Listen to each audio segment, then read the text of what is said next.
Hello बच्चों, कैसे हैं आप लोग। आशा करते हैं कि आप लोग बहुत अच्छे होंगे। एक बार फिर से आप लोगों का हमारे इस यूट्यूब चैनल में स्वागत है।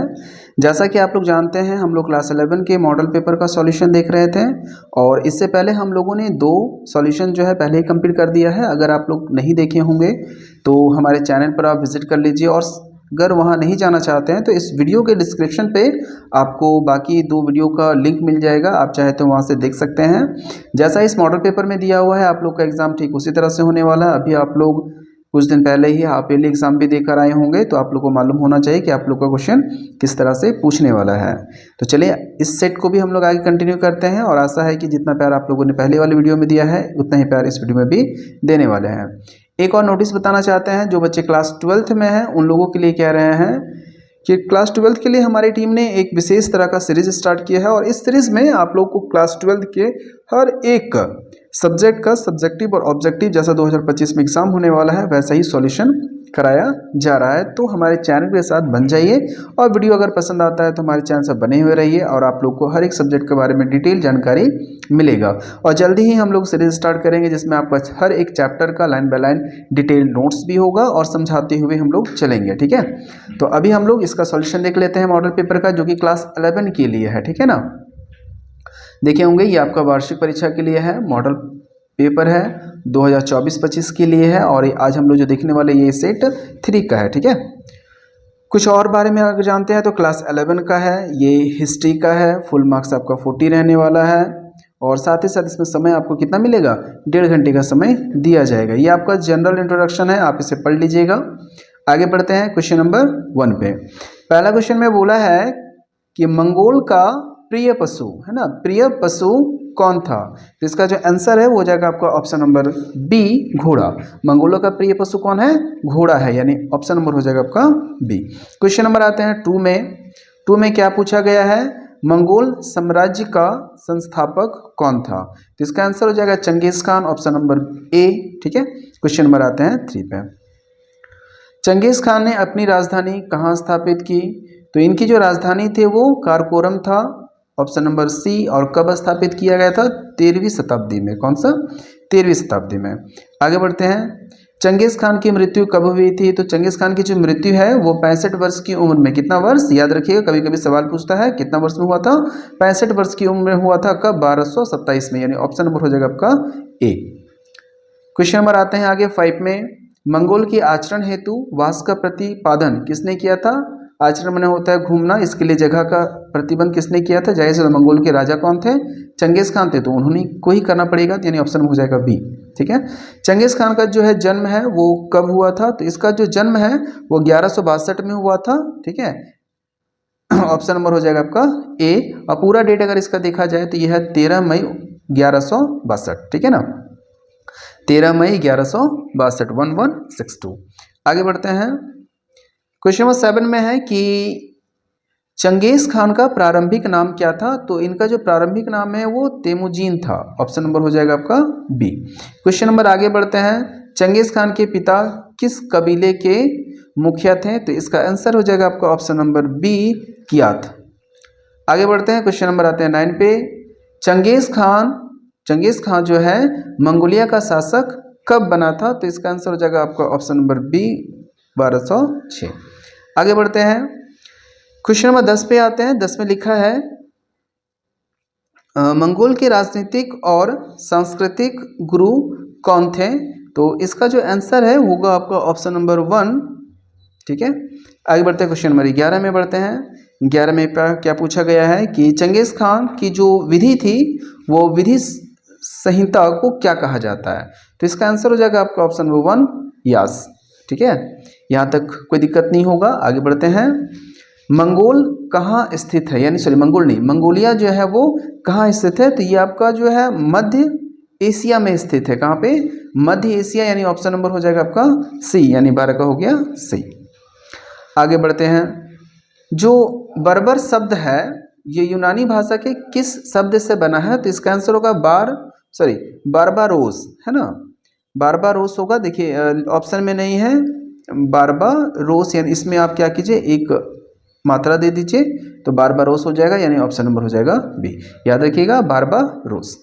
क्वेश्चन आते हैं आगे, मंगोल पर सबसे बहुमूल्य शोध कार्य कब किया गया था? तो ये जो सबसे बहुमूल्य शोध कार्य है वो 18वीं और 19वीं सदी के मध्य में किया गया था। और कभी कभी ऐसा सवाल पूछता है कि मंगोल पर जो शोध हुआ था वो किसके द्वारा किया गया था? तो इसका आंसर होगा फ्रायर जॉन। ठीक है, लिख लीजिएगा फ्रायर जॉन। आगे बढ़ते हैं। चंगेज खान की माँ का नाम क्या था? तो ये देखिए हम आपको कमेंट के लिए छोड़ रहे हैं, ठीक है ना। ये क्या है, ये हम कमेंट के लिए छोड़ रहे हैं। आप इसका कमेंट करके हमको बताइएगा कि चंगेज खान की जो माता है उनका नाम क्या था। चलिए आगे बढ़ते हैं। किस मंगोल शासक ने धर्म परिवर्तन पर इस्लाम स्वीकार कर लिया था? तो देखिए आपके पास 4 ऑप्शन है, इसका आंसर हो जाएगा Ghazan Khan, option number B. आगे बढ़ते हैं। मंगोल लोग जो है वो चीन से क्या मांगते थे? तो ऑप्शन देखिए कृषि उत्पादन, लोहे के उपकरण, उपयुक्त सभी, या इनमें से कोई नहीं। तो हो जाएगा उपयुक्त सभी, ऑप्शन नंबर सी।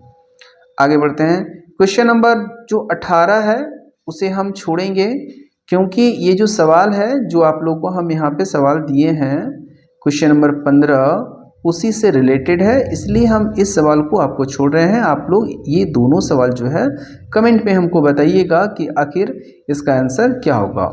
ऑलून यहाँ पर हम आपको बताते हैं कि यहाँ पे टाइप जो है हिंदी वाला गलत हो गया है। आप इसे ऐसे लिख लीजिएगा HO, ठीक है, स्पेलिंग लिख लीजिएगा HOELU, आप इसे U लिख लीजिएगा, U और साथ ही साथ N, ठीक है, ऑल्यून ऐसे लिखाता है। हिंदी में जो है थोड़ा सा अलग लिखा हुआ है। तो ऑल्यून जो है वो ऑल्यून एक कौन थी, ठीक है ना। तो आप इसे टिक करके हमको बताइएगा। क्वेश्चन नंबर आपका 15 और 18, और अगर नहीं तो आप हमें कमेंट कीजिएगा, हम इसका आंसर जो है आपको पिन कर देंगे कमेंट में। आगे बढ़ते हैं। चंगेज़ खान की जो मृत्यु है उस समय उनकी आयु कितनी थी? तो उस समय उनकी जो आयु है वो 65 वर्ष थी। ऑप्शन में नहीं है, आप लिख लीजिएगा उस समय उनकी आयु कितनी थी, 65 वर्ष, ठीक है। आगे बढ़ते हैं। कुबलई खां जो है चीन में यूनान वंश की नींव जो है वो कब डाली थी? तो इसका आंसर हो जाएगा 1271, यानी कि 1271। आगे बढ़ते हैं। क्वेश्चन नंबर 21 में आते हैं। विश्व इतिहास में प्रथम बार इलाकों ने सांस्कृतिक मुद्रा के रूप में कागज का नोट कुबलई खां के शासन में चलाया था, कब चलाया था? तो इसका जो आंसर है वो हो जाएगा आपका ऑप्शन नंबर 1260, ऑप्शन नंबर 1260 होगा, ऑप्शन नंबर 1। आगे बढ़ते हैं। क्वेश्चन 22 में निम्नलिखित में से किस वर्ष चीन में युवान राजवंश का अंत हुआ था? तो इसका आंसर हो जाएगा 1368, यानी ऑप्शन नंबर डी। क्वेश्चन आगे बढ़ते हैं। चंगेज खान के जो पुत्र था जिसका नाम था ओगदेई के बाद जो है कौन शासन संभाला था? तो मुंग खान, ऑप्शन नंबर ए। क्वेश्चन नंबर 24 पे आते हैं। निम्नलिखित में से किस शहर में तिब्बत के बौद्ध धर्म ग्रंथ, देखिए 2 ग्रंथ का नाम है, इन दोनों ग्रंथ को जो है लिखवाया गया था, मैंने किसने लिखवाया था? तो इसका जो आंसर है वो जाएगा आपका ऑप्शन नंबर बी, कुबलई खां। आगे बढ़ते हैं। मार्को पोलो कहाँ का रहने वाला था? तो इसका जो आंसर है वो जाएगा आपका ऑप्शन नंबर 1, इटली के रहने वाले थे। आगे बढ़ते हैं। मार्को पोलो जो है कि मंगोल शासक के दरबार में चीन गया था, तो इसका जो आंसर हो जाएगा आपका ऑप्शन नंबर डी, कुबलई खां, यानी 26 का हो जाएगा आपका ऑप्शन नंबर डी। 27 में आते हैं। मंगोल वंश का जो अंतिम शासक था वो कौन था? तो Taimur Lang, option number B. Question आते हैं 28 पर। 28 पे क्या है? मंगोल साम्राज्य का अंत कब हुआ था? तो आपका 28 का जो आंसर है वो जाएगा आपका ऑप्शन नंबर सी, 14वीं शताब्दी में। आगे बढ़ते हैं। मध्यकालीन यूरोप की प्रमुख विशेषता क्या थी? तो सामंतवाद की विशेषता इसकी प्रमुख थी। फ्यूड का मतलब क्या होता है? ये देखिए ये सवाल जो है ना कई बार पूछा है, ठीक है ना। तो इसका आंसर हो जाएगा आपका ऑप्शन नंबर 1, जमीन का टुकड़ा, यानी 30 का हो गया ए। 31 नंबर पे आते हैं। सर्फ किसे कहते हैं? ये भी कई बार पूछा गया है, इसका मतलब होता है कृषि दास को। आगे बढ़ते हैं। पुरुष भिक्षुकों को क्या कहा जाता है? तो इसका आंसर हो जाएगा मॉक। आगे बढ़ते हैं। 33 पर आते हैं। 33 में क्या है कि फ्रांस में कृषकों का विद्रोह कब हुआ था? तो 1358 में, यानी ऑप्शन नंबर सी। आगे बढ़ते हैं। द लास्ट सपर नामक चित्र किस चित्रकार के द्वारा लिखा गया था? Leonardo da Vinci. ऑप्शन में आते हैं मोनालिसा की रचना भी उन्होंने ही किया था, यानी ऑप्शन नंबर हो जाएगा बी का। 36 पे आते हैं। 36 में क्या बोला है? कि पुनर्जागरण किस देश में आरंभ हुआ था? तो 36 का जो आंसर है आपका हो जाएगा आपका ऑप्शन नंबर बी, इटली।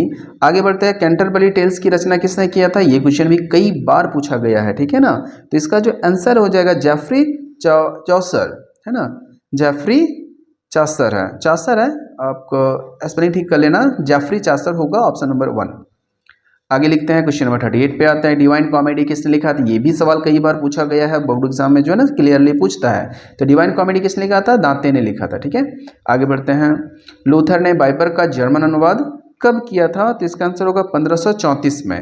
कब है? 1534, ऑप्शन में नहीं है, आप इसे ठीक कर लीजिएगा, 1534 में किया था। आगे बढ़ते हैं, क्वेश्चन नंबर लास्ट है, तुर्कों ने किस वर्ष कुस्तुनतुनिया पर विजय प्राप्त किया था? तो इसका आंसर हो जाएगा आपका 1453, यानी 1453 में हुआ था। तो ये आप लोग का तीसरा सेट भी खत्म हुआ। जल्दी से हम लोग 2 सेट और लाएंगे, इससे आपका क्या है 5 सेट हिस्ट्री का खत्म हो जाएगा, और इसके बाद आप लोग को इससे बाहर कुछ भी नहीं पूछा जाएगा। तो आशा करते हैं कि आपको वीडियो पसंद आया होगा। अगर वीडियो पसंद आया है तो हमारे चैनल को सब्सक्राइब कर लीजिए और अपने दोस्तों को भी शेयर कीजिए। कमेंट करके हमें ज़रूर बताइए कि आप लोग को वीडियो कैसा लगा। फिर मिलते हैं दूसरे वीडियो में, तब तक के लिए जय हिंद। हमारे साथ बने रहने के लिए धन्यवाद।